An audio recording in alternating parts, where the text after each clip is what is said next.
Passenger is something of a guilty pleasure for me. That isn't because it's a bad film.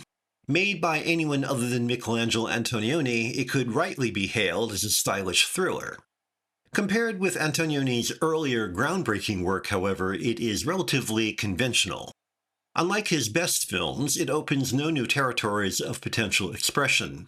Thus, my supposed guilt results from enjoying The Passenger as a smooth, sexy, atmospheric movie rather than as the innovative experience of which Antonioni was capable.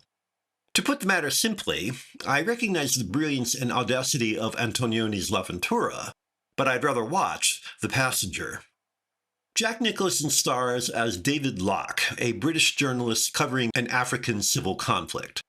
Going through a personal crisis, he is given a freak chance to change his identity when a fellow Brit staying in the same hotel dies of a heart attack. Switching passports, he decides to follow the itinerary of the dead man and finds himself enmeshed in an arms smuggling racket.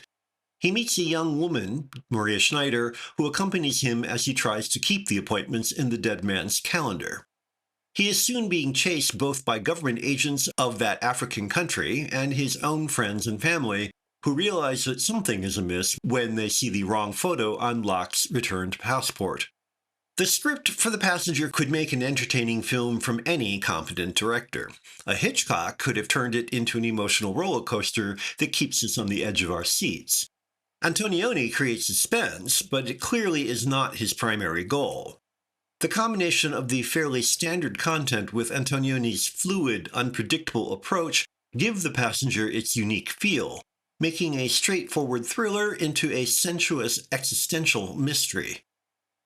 While the thriller format assures the film will entertain, it also effectively prevents it from achieving the depths of Antonioni's great work. His relaxed, exploratory form, usually in the service of character dynamics or textural evocation, here feels more decorative than central to the conception. There's a scene in a roadside cafe, for example, that begins with the camera panning back and forth with the traffic before settling on Nicholson and Schneider.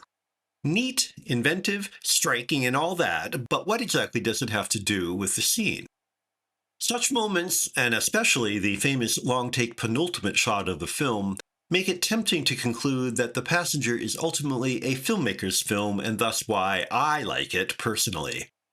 It is full of nifty examples of how to escape the bounds of traditional narrative, of how to put a story in its proper place by making it one thread in a tapestry of personal responses to the environment.